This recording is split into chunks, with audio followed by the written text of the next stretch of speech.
Yeah. But what would happen to the song? I'd like to welcome all y'all to Karma 4. Sit back and enjoy the show. What happened to the This money post to motivate, not make. They gonna dry as hell.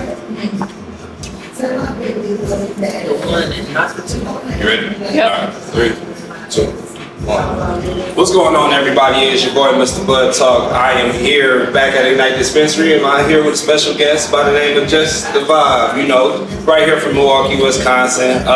Make sure y'all touch base right here at Ignite Dispensary, man. Make sure y'all come get all these fire products. You know what I'm saying? Make sure you come get their infused drinks. They have all kind of products from edibles, lighters, bombs, all that kind of stuff like that, man. Make sure y'all come down here and touch base with Ignite Dispensary and BudTawk Podcast. So let's get into it, Jess. You know, it's been a nice little minute. I've been paying attention. You know what I'm saying? You getting out here. You getting the vibes out here. You feel me? I'm seeing it. So talk about who JessThaVibe is and what is it that you're bringing from Milwaukee, Wisconsin that you feel like everybody needs to gravitate towards? Because you seem like this big gravitational pull. So kind of talk about that. Oh my gosh, what an intro. Cut it out.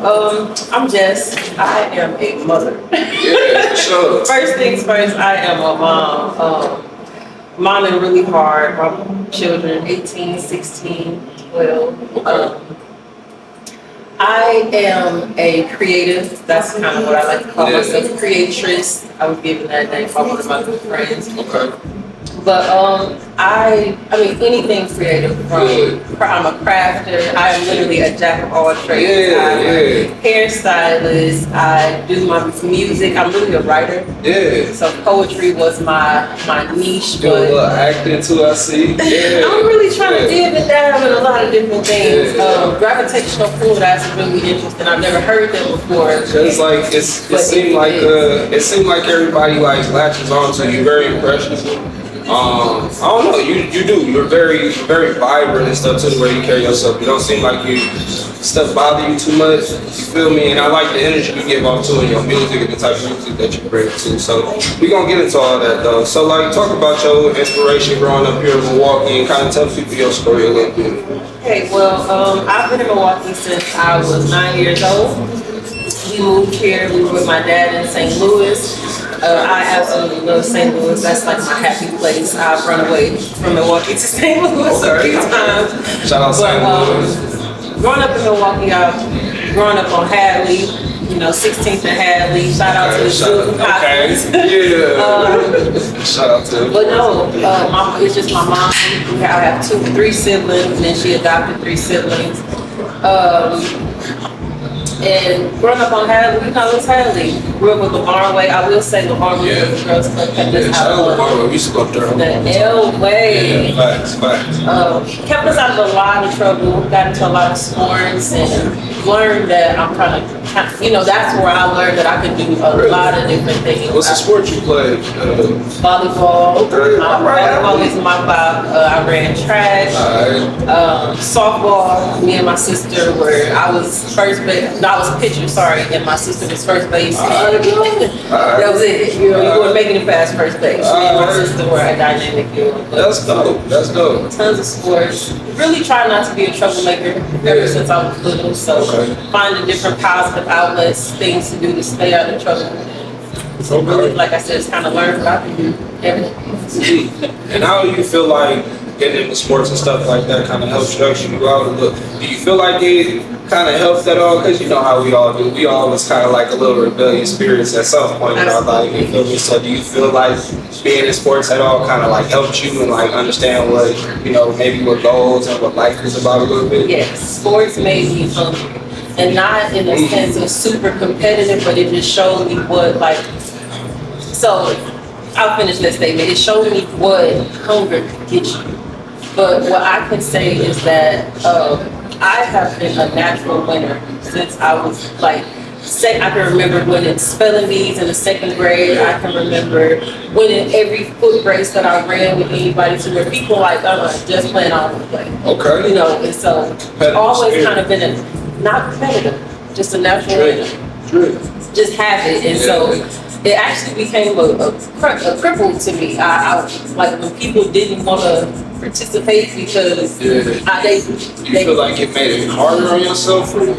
I started to kind of, dumb it down. Oh no, I ain't gonna run. Y'all can go because they don't want to play if I'm gonna play. And so no, I want to play. Kind of living your life for the next person to feel better about themselves. Absolutely. But I also knew I knew what I was capable of very young. I knew anything that I put my mind to, I could make it happen very early. And so that's what I mean by hungry. Like, you can have talent, and I teach my boys this, but I'm like, you can have talent, but if you're not hungry, you'll still get outran. How powerful is that though, to kind of like carry that belief as a small child into being a grown woman and then feeding that into your own children and stuff like that, like value-wise and stuff, like how important is that to you? I think it's vital. It's something like I give it to my boys constantly because, like I said, I'm a natural at everything, but it's the hunger that you have to have behind it that will actually push you to the next level. Because it could be somebody that don't have the talent that you have, but they're hungrier than you. They will get it. They will train themselves. They will become better. But if you have that talent and you have a hunger for it, you will be unstoppable. And I teach my boys that. That's pretty fire. I like that. So, like, kind of talk about growing up here in Milwaukee and like, kind of like your influences and stuff. We know the city. We know how I get down here in Milwaukee. You feel me? But yeah, where's you, Jess? I was a family fighter, actually. You like buzzing me?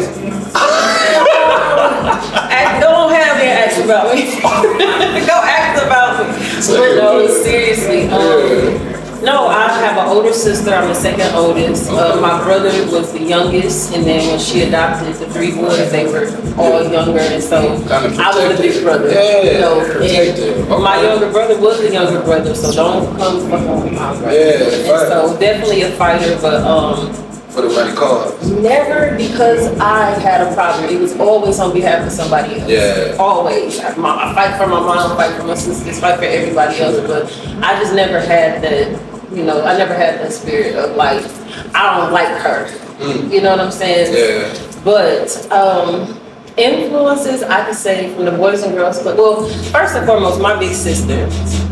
My big sister was, because like I said, I'm the second oldest. She's the only thing I had to look up to, but she taught me everything from, I have memories of being a baby and her holding my hands, teaching me how to walk. I remember her teaching me my alphabet. Let's go. We moved back here because my dad was in St. Louis, but my sister was here.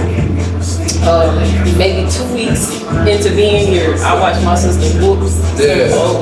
Oh, I gotta learn how to do that. Okay. She could do that. I want to know how to do that. And just everything. But my big sister was probably my biggest influence. She was the most beautiful, the baddest body. Like, this is top tier. But she also, showed me how to handle myself. That's what's up. So how do you feel like, how important is your connection with your family right now? Like, how do you feel like that has grown you too as a person, as an artist, and a creator? I'm extremely family oriented. I know that it has been, it's been a hindrance, but it's also my rock. They are, it's only been us, it's just my mom here. We have a huge family, but they're all in the South. Yeah. We're from Mississippi. Okay, shout out to the crew. Oh yeah, shout out to the field, Greenville. Yeah. But big family, big beautiful family, but we are the only, branch that's here, and so very close, very tight-knit.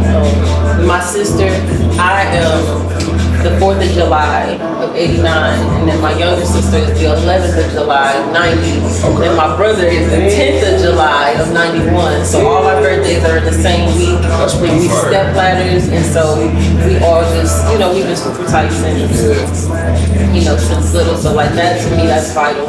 Being able to honor it, whether it's in your differences, but always being able to come together in your strengths. I always speak of 3 the hard way. That's me and my sisters. My mom has 3 girls, and we locked in the hard way. Okay, all right, I like that. 3 the hard way. My first EP that I did was a tribute to my sisters. It was called 3 the hard way. Okay, we gonna get into the music. Because I got a couple questions about like some of your songs and your singles and stuff like that too, and like what do they mean to you? But we gonna get into that a little later. So like kind of talk about like again like your influences and stuff from Milwaukee, like kind of growing up and seeing the music scene, seeing fashion kind of growing up here. Talk about like traffic and different stuff like that we used to kind of do growing up here, and like some of the influences that go into your music and your creativeness now. Absolutely. So creative inspiration. I used to be, like I said, at the Farmway. That's kind of where I got my foot in everything. I learned in the art room that I was a heavy crafter because we had Mark, who was the art instructor, and we played every kind of game. I mean, we made everything from, pottery. We had a kiln in there, so I learned that I love art. But then in the gym, not in the gym, sorry, in the game room, we had Tiffany Phillips. Hey Tiff, if you catch this, I love you, girl. But Tiffany Phillips was our dance instructor, and I was one of the captains of the dance team, and she showed me like, hey, you got it, and she put that into me, and so I was comfortable with dancing, and dance carried me for a lot of years. She was our softball coach. Tiffany Phillips was a really huge influence as far as like pulling me out of my shell. And I will speak like everything about her fashion. She was dressed. Tiffany was dope, and I watched her. I'm a kid, but I actually watched her grow and transform. I watched her go from her Cadillac DeVille to her red Honda to her fat car. Just watching her level up, and she kind of was like. Yeah, like, oh, this is living. She'd take us over her house. We'd have sleepovers. How old was Tiffany at this time, like doing this stuff? Was she kind of like in her early or mid-20s or something? Yeah, probably like 23, 24. Getting to it, right? Yeah. And just working at the Boys and Girls Club for all I knew. So this is somebody that I'm seeing every single day. She invested time in us. Let's go. We in the back of the game room. We have drill team practice. Each winning competitions at Summerfest, Afrofest. The King Center used to have a really big back to school thing, and we would perform there. You used to perform there too, man. Well, listen, now to sit back and think about it, she really we were winning competitions, and at Summerfest, stuff that is really hard to get now. So that's far. Definitely opened us up to a lot. Kept us out of trouble. That's kind of, so would you kind of feel like that she was maybe like a mentor in a way? Absolutely. Yeah. Absolutely. And I can speak to her having a strange relationships now with some of the other girls, with my respect. Regardless of what all of that is, none of my business, my respect for her as an influence in my life. Absolutely. Give her all her chance. I can't really say, my mom, she kept us really sheltered. That's why we have one. We couldn't do that. And that's actually why I was at about 17 when I was able to get out outside. Now I'm out here in these streets. I'm working I'm making my own money. I'm moving around. I got the driver's license. So let's get into that. We get into younger Jess, maybe teen. We get into young adult age, maybe 18, 19. Influences and different stuff like that. When did you kind of pick up music and the influence to kind of want to just be you want to step into your own body? So music has always been something that I love, even from dancing. Music has always been a part of me. I actually drew my music tattoo that's on my stomach because it's always been a part of me. But when I was, I want to say 2009, so I was probably 21. I was hanging out with some friends, Quinlan Bishop, at the time it was Remedy, but Daryl Hatcher, Rico. It was a group of us. Delon, love y'all see this too. But Daryl was my homie. I was braiding his hair, and he really got me. They were singers, and they would be in Walmart singing, just anywhere they would get a chance for somebody to listen. So hanging out with them, hanging out with Quinn. Quinn was a writer, and hey, let's come through. I'm gonna come over. Let's write. And he believed in you. He saw, oh no, you got it, and not necessarily as a singer or as a rapper, but just as a writer. You're a dope writer, and so we would get together and we would write and we would make music. And I had this book of just songs that I wrote. Never really put anything behind it, but just writing, getting these ideas and thoughts out. But it took for him to be like, yo, that right there, you got that. So Quinlan Bishop, if you see this, Alright, go ahead. hey baby cakes. But that was his nickname, but he believed in me and he was like, yeah, do that. So how important is it to kind of have people like pushing you in the direction to be able to control your goals? Like, do you feel like, because I heard this thing before, like if you want to go somewhere fast, go by yourself, and if you want to go far, take people with you. So do you feel like taking people with you is something essential to your growth, or do you feel like kind of being in your lane and kind of navigating yourself and kind of going through the failures and learning from your mistakes and stuff, you know what I mean, and then growing again, you know? Because sometimes, I'm sorry, like, and then sometimes like having people too, they're able to kind of like block out a lot of the stuff that you don't get, that you get when you are by yourself. So kind of like elaborate on that and talk about that. So I have a motto right now where if you're not going, if you couldn't get in this room by yourself, I'm not helping you get in because you might not be meant to be in this room. Okay. Now, I know I'm a firm believer in what you said. You know, if you want to get somewhere fast, go by yourself. But if you want to, you know, but I also believe that it's the taking people with us that is actually a hindrance because we're not supposed to take anybody. I'm on my way to the top, and you on your way to the top, and there's nothing that I had to do to help you get to the. You was already on your way. Me trying to take somebody on to the top that wasn't on their way to the top is actually what's gonna stop me because if you was on your way, you would already be on your way. You wouldn't even need my help. Even if your plan is a whole different thing, doing some whole other stuff, you're still on your way, and you shouldn't need to get to the top. Hard lesson. I had to learn it a very hard way. However, we do encounter people on our journey. We don't have to take them with us. We just have to experience them fully and learn whatever lesson they are here to bring to us, whether they're teaching us that snakes is in your circle or they're here to support you and encourage you. But I learned a long time ago in my spiritual journey that you enjoy people for the season. Whether it's 2 weeks, 2 years, 20 years, you enjoy them for the season. When it's time for you to part ways with them, you let them go. That's the first person I heard say that. You What's good, y'all? Got the opportunity to take another trip back to Ignite Dispensary downtown. And if you a smoker, you like a kid in a candy store walking in here. Come on, take a look.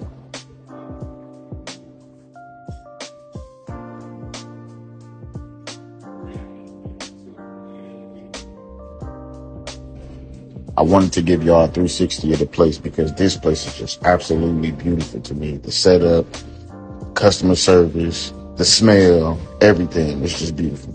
And also, they have things for pets. If you love your pets, tap in. They have a wide variety of flavors of infused drinks, warm and cold. For those who like bars, pipes, wax, come on, man. They got it all for you. Any wrap you can think of, they got it. Loose leaf, raw papers, cones, whatever. Pick your choice. And you gon' need something to spark it up with. Stop playing. For those who don't know, they are located at 1550 North Water Street. Great customer service, by the way. Shout out Wolf. And shout out BudTawk. Hey, come tap in, man. Let's go. It was funny.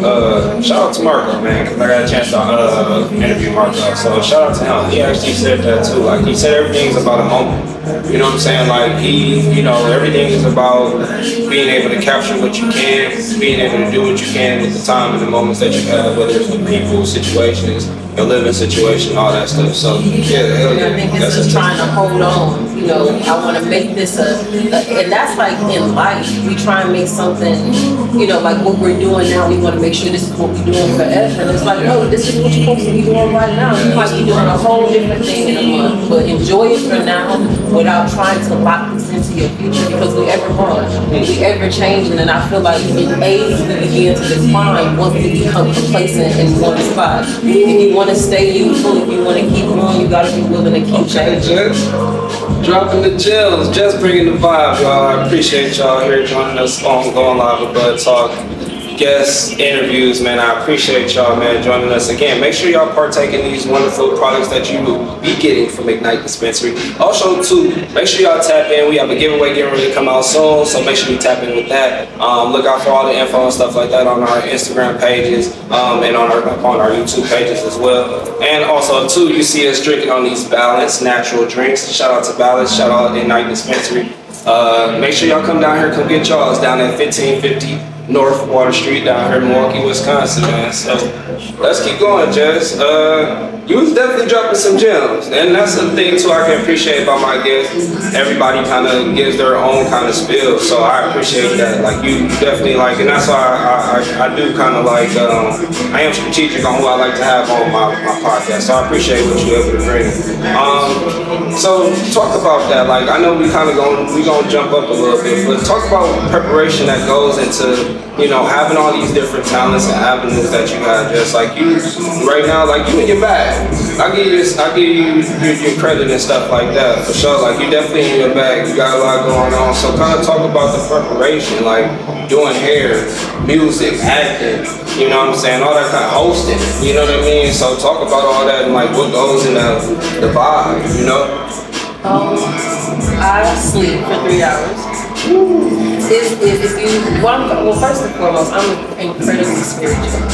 I tapped into other elements in me to where I now can function off of 3 hours of sleep because my body has its own kind of. I've aligned my circadian rhythm. We all move at our own paces, and everybody has their own pulse. But when we move and we groups, we begin to synchronize, which throws off your circadian rhythm. The energy gets drained faster, everything. And so I've reactivated my circadian rhythm.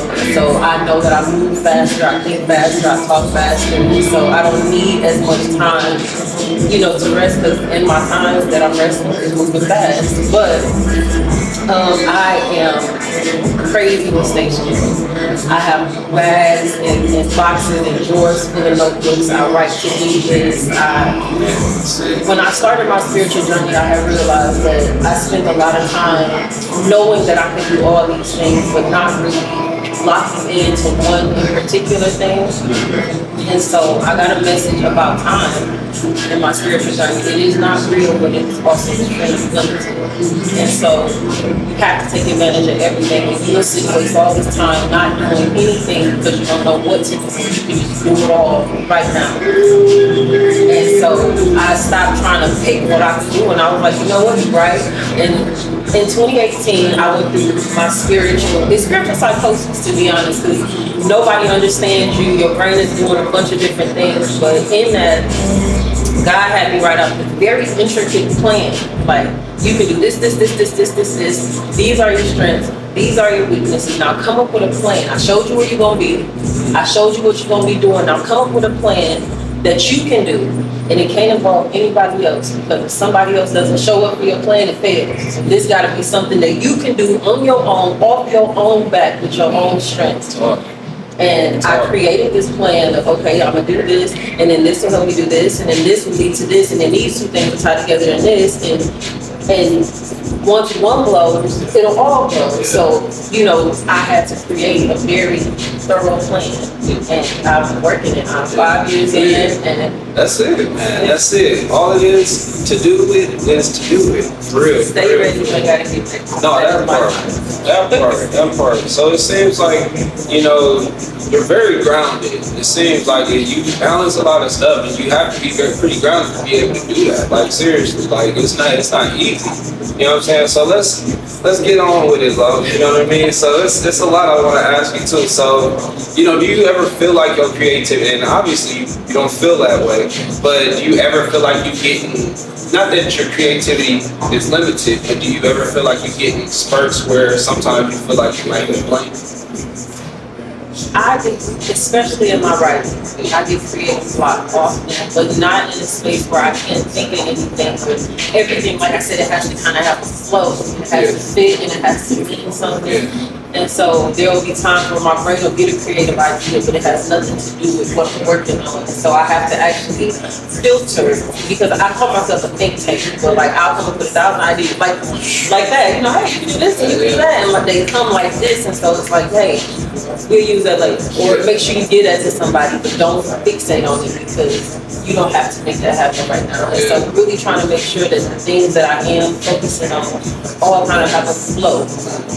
It all kind of has to fit. But I won't say creative block. There have been times where my social media isn't getting the traction that I want, and it's like, okay, well, pull away from that and go do this. You know, and so I think that's kind of a benefit to juggling 17 things, because you always got something to kind of take your attention from the next thing, and it kind of gives inspiration. Once you kind of go over here, you're like, oh damn, that might be something I could do. 17 seeds planted and 17, you know, stalks that'll grow. And so it's just, oh, I watered this. Okay, let me go water something else and see if I can get that growing. And when you look up, now you got trees just everywhere, you know. So talk about getting around Milwaukee, Jess. Talk about, you feel me, doing acapellas. Talk about the eating raps. Talk about hosting all these events. I seen you a part of the Bar Fest for Beezy's birthday. That was pretty dope. G3, I seen you host that.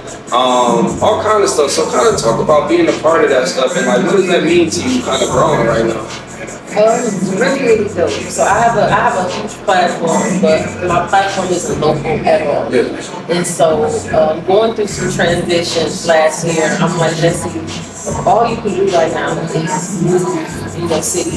So get outside. I actually I don't be outside. And so back in October, I did a 7-day fast. And that's where I kind of shaded smoking a little bit, like, okay, we're going to get rid of this. And as soon as I finished that fast, I was just like, okay, do this. And my brain got so productive. And I will say, like, I'm really spiritual, but like, everything was godly. God was like, hey, I want you to go here. These people keep inviting you here, go. And then when I went there, it's like, now look, you're gonna get invited to this. Make sure you show up there. And then do it. And so like every room that I walked into was very divinely led. Like, now get out here and go do this. Have purpose too. And to be honest, because like I said, going through some transitions, but my finances weren't what I need to be. And I was always discouraged, like, no, I'm gonna start working when I get my money together. I'm gonna start working when I get my money together. And God, like, I'm gonna show you that your name is worth more than $1. Can you talk about that though? Like, I know we talked a little bit about the beginning, but talk about like being in the spaces sometimes and starting off. Like, you might not always have it. Like, some people don't always start off on the right foot. You might lose opportunities. Talk about having to regain opportunity. Talk about, finding your feet in this game. I feel like if you, so with me personally, I can't really speak for what other people would do, but for me, like you said, it's kind of a gravitational pull. When I walk into a room, who's that? What you be doing? And so that pull gives me, I'll say, the access that I need, but every opportunity isn't I've missed tons of opportunities, I will say, but I know, like I said, everything, you're being divinely placed, and if you're not chasing them, they will come to you. But it's up to you. Your network is your net worth. I advocate that so strongly. Your network, while you are out and about in this city, bump shoulders, and you want people to know that you not only do good business, but that you're a good person. Somebody that they can do some good business with. And so, getting out here, being ready to meet new people, being ready to try new opportunities, and everything may not be. No, serious. Real shit. Your name is worth more than $1. God had to show me that. Your name is worth way more. And the thing is, like I said, your network is your net worth. You could be at a party, you got $50,000 in your pocket trying to get in this room, and they like, no, you are not coming in here. Your 50 G's is not fit. But then, oh boy, back there, like, wait, Jess outside? Go get her. And now you in here, and that 50 G's didn't do it. You did. Your name got you in that door. Who you know? And you could have 1,000 friends, but they all got $100 mindset. So now you got about $100,000 around you, but you could have 10 friends with $1 million mind. And those 10 friends will help you get that $1 million, where them 1,000 friends will help you spend 100. You know what I'm saying? Talk about, so we're gonna kind of go back to like acapella and like you said, networking and getting yourself in a situation like that. Because acapella is cracking right now. Shout out to who runs that? That is well, I don't know say his real name. MKE Verified Acapella. Shout out to MKE Verified. Shout out to acapella. Y'all doing a real good job with that shit. I ain't gonna lie. Everybody, I've seen all the locations. Y'all doing y'all shit. All the artists. I just seen the stage, the last stage. We gonna get into it. I just had a meeting with him. Well, not a meeting, but we met up on Wednesday, and we were just talking. And he's like, I don't want to be in the camera. Somebody was like, can I take a picture? He's like, oh, I can take a picture. But he's very adamant about being behind the screen, and so that's.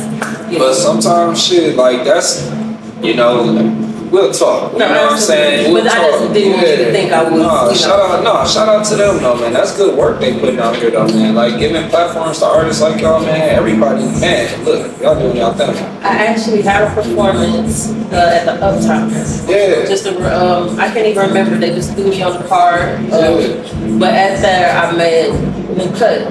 I met him at that show. Okay. I met a bunch of people at that show, but I remember specifically meeting Cut, and so we exchanged socials and stuff like that. And then maybe 2 weeks later, he hit me like, hey, acapella, and I had just reached out to the guy at acapella. I had just reached out in his inbox, like, how much, to do acapella? Yeah. And so Cut hit me, and he's like, I got this project, I'm gonna do an acapella, but we need a female to act. Do you want to do it? Yeah. Why not? What? Yeah. God, you was working because I just hit him. Yeah. And so connecting with him there, and like I said, it's just networking.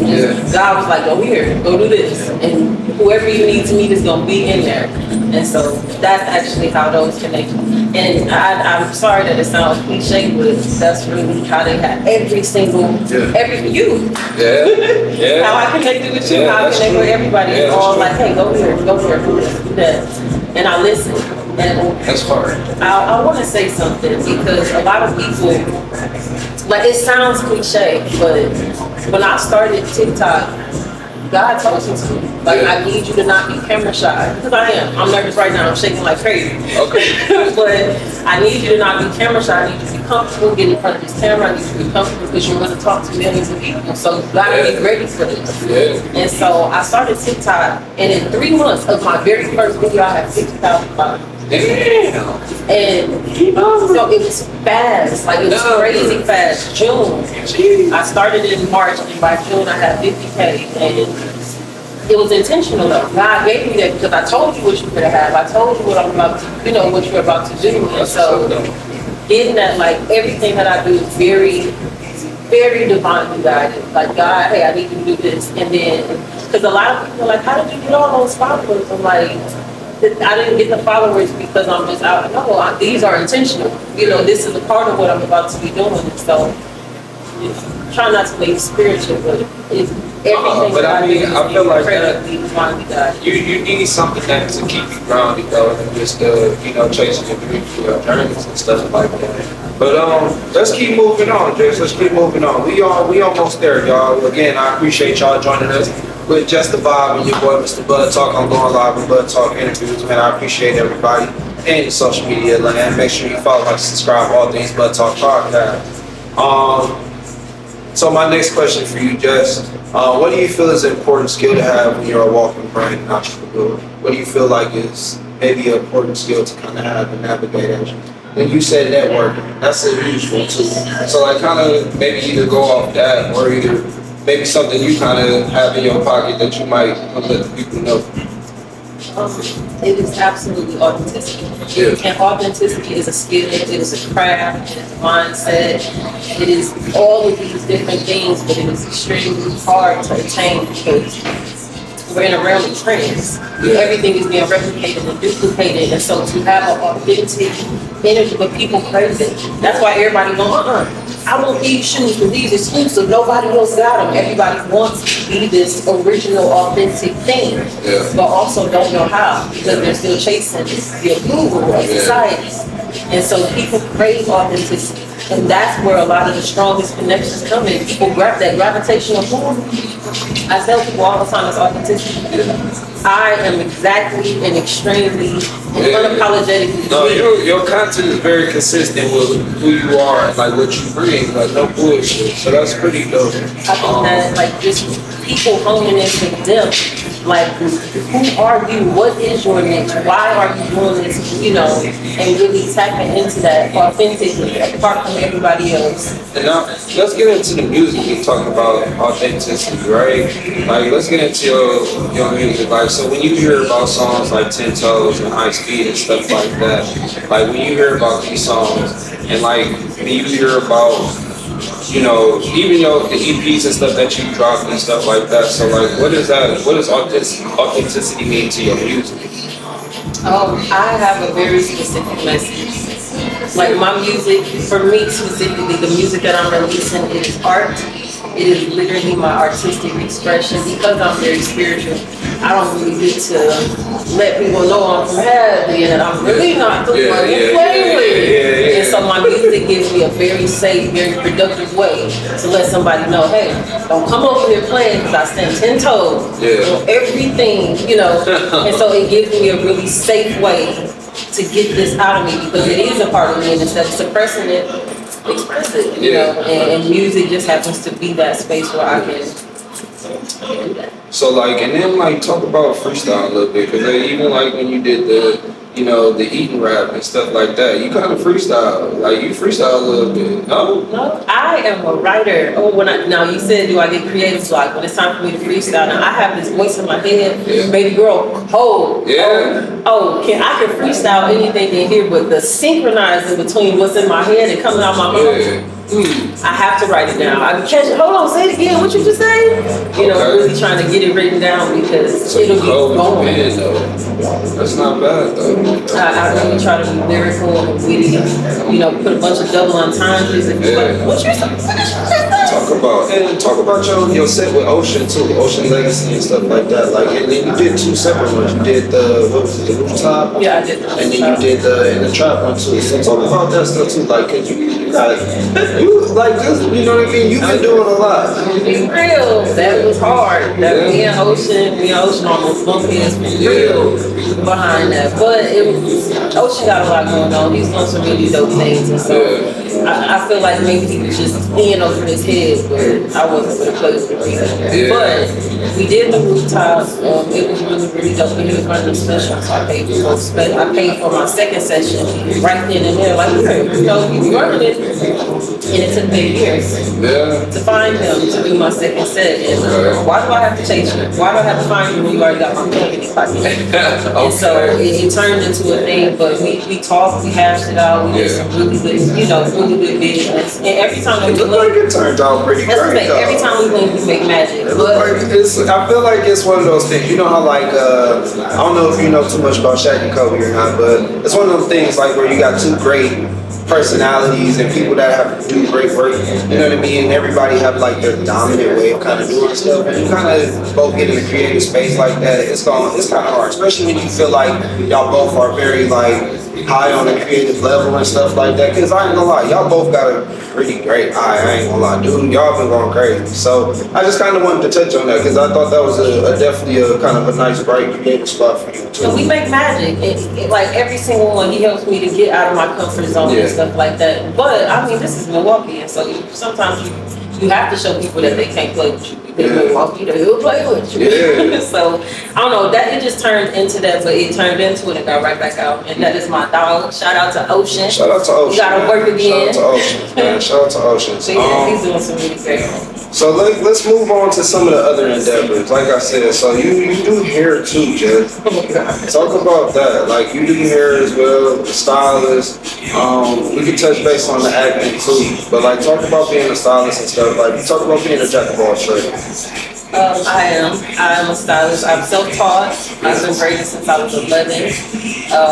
Me and my little sister were in middle school and our hair fell out. And my big sister used to do it for us, my god sister. But when she moved back out of town, I got to keep me and my sister hair did. And so I taught myself all through middle school. By high school, I was micro braiding our hair, and I always could braid, and I got better over time, but in 2017. I was performing at the Family Dollar. Okay. And it was good money, changed my life. I'm 25 years old. But I was working 80-hour weeks. My children were missing me. My daughter was like 2 at the time or 3 at the time. And so, I was working a lot. And it was a back to school special in August of 2017. And I made my whole paycheck that weekend. My whole salary. I'm a salary employee. And I made my entire paycheck in a weekend running a back to school special. I put my 2 weeks in the next week. If I could do this like this in 2 days, I'd never be on another 80 hours. And I quit working and I've actually been a full-time stylist since 2017. All right, hold it down. Hold it down. Now I see that you just invested in your chair. I did. So talk about that and that big leap and that's that level for you too. So talk about that. I have had plans for it. First of all, y'all come see me at the Vibe Studio, 8500 West Capitol. Make sure y'all come. If y'all want to sit in my chair, get your hair did, come vibe out, please do. Book me. But no, I had this idea to create a studio because I wanted to do hair content. Like I said, I got into TikTok maybe in 2021. And so I was like, okay, I want to be able to incorporate all of what I do. So I want my hair, I want all these different avenues, and I wanted to do hair content. And so I wanted a room where I could do all of my content. I could stream, I could braid, I could do my get ready with these, everything. And so I had this idea to create this space for about 3 years. And I finally got the opportunity. My homegirl Joy, I love you. She's spoiled as fuck. But she called me. She didn't call. She posted it on social media that she has some sweets available. And I called her and taking addition to it was on right now. That's all right. It was on after that. That's all right though, man. That's all right. No, that's all right. Taking a leap of faith and trusting in yourself, trusting in your faith, trusting in God. You feel me? I promised myself that because I have, like I said, notebooks, and notebooks, but I promised myself that a lot of these goals or dreams are happening. Like, or I'm getting this stuff out of my notebooks. I'm getting it, but like I said, I kind of held myself back because my money ain't where I needed to be and this and this. And so I went through this phase where God, like, your money don't mean nothing. Start working. And after I got into that mentality, it was literally book shows, book events, Do you ever feel like you playing catch up or playing from behind, especially being like an entrepreneur when you starting out in the starting stage, especially when you feel like you fell off and trying to get back again? Do you ever feel like that? The answer is yes. Okay. With no explanation. I feel like that. Okay. But only because I know where in hindsight, now that I look at what I'm doing and, like Jess, if you could just do October, November, if you could do this in 3 months, imagine what you could have been doing. You already got the platform, you already got the network. If you'd have got out your own way. Get out your own way. But y'all hear it, y'all. The key to that, if you are in your own way, once you stop, ain't nothing stopping you. Because the only thing standing in your way, it ain't money, it ain't friends, it ain't none of that. So if you the only thing stopping you, once you stop doing that, it's go. That's facts. It's go. And I'm gonna go. JessThaVibe, y'all. JessThaVibe, BudTawk Podcast, y'all. We getting there. I'm enjoying the conversation. I got to learn a lot. Appreciate that.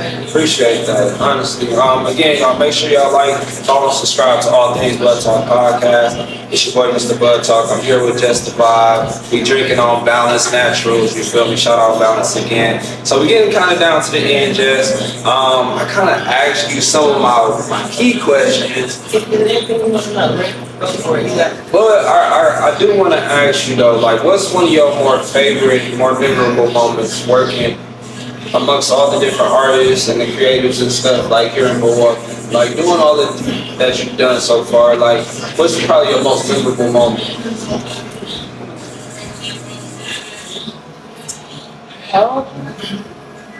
Just a little bit. Because it's so many, and it's been so fast. Like I said, I literally just came outside in October. Hey, I have been in the show. Everybody, I ain't gonna lie, y'all been killing it, man.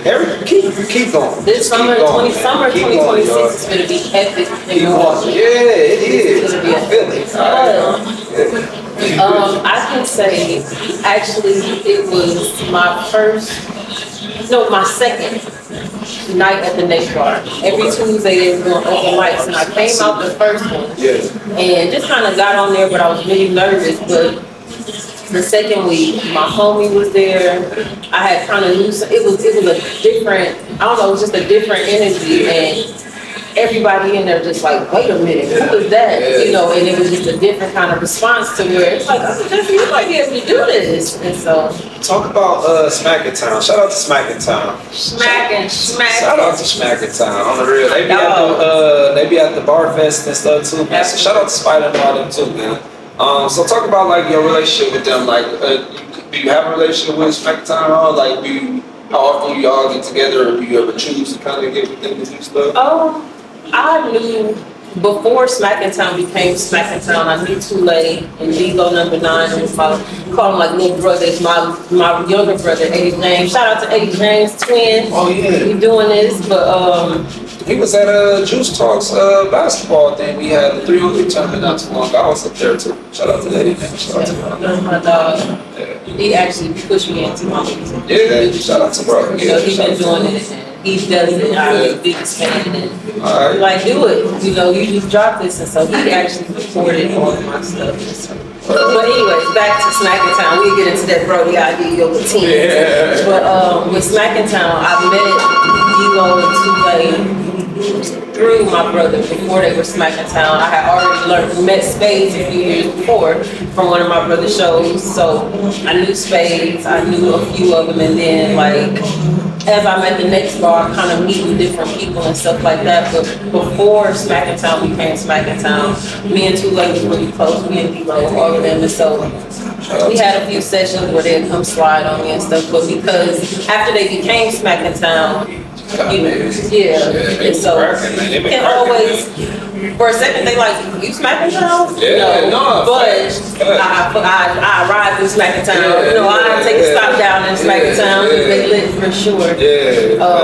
Facts. But yeah, just know them from, you know, I knew them even before I came outside, and so actually Spades invited me. He invited me first. Spades invited me to the next bar, and then the next week Tule invited me. And I'm like, you know what? Okay. I'm okay. I saw. That's where I saw it from. I saw him posting that. That's who he got me down at the next bar, and so my most memorable moment. Thank you, Tule. Shout out to y'all. Because Tule and Spades brought me down there, and it's been up ever since. That's what's up, man. Shout out to y'all, man. Shout out to everybody in Milwaukee doing their thing in a positive way, man. So Jess, as far as an artist, and what do you feel like, you know, all the things you've accomplished, the things you're looking to do, like what's one thing you want to say as an artist, as a creative entrepreneur that you feel like you would like to leave behind for the people, the kind of memory you have? A positive influence.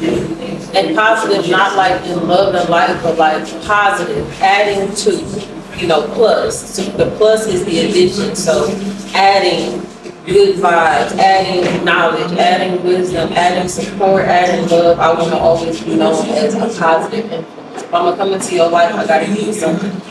You know what I'm saying? Good vibes. And I tell people it's love, but love will manifest as whatever you need it to. So like if I love you, that love may manifest as encouragement, or it may manifest as support, or it may manifest as discipline. But as long as I'm giving you love, I'm giving you this thing and it's adding to. So I want to be a positive influence in everybody's life, everybody that I want to show.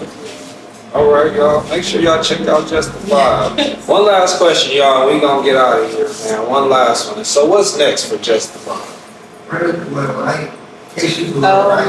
My goal by the end of this year is television. You working on it? Yeah, Working on it. television. Tell brother keep popping out them stages, man. Y'all going crazy. I like I ain't gonna lie. That shit remind me of like some like the little old hood films, how they kind of start out and shit. They be starting out in front of the hospitals and all that shit. They just get right into it. You know what I mean? And that's what it is. It's like a good musical. Yeah. So it's, you know, different real life things that's going through, just kind of in the music. But what's dope is that he'll have an idea. and he'll ask us like, "Do you got a song that fit this?" So the content is ours, and the idea is his. So he'll be like, "Hey, I want to do this thing at the hospital. You got a song about like getting hurt, and then boom, this person has this perfect song that fits this perfect scenario." So it's like a creative.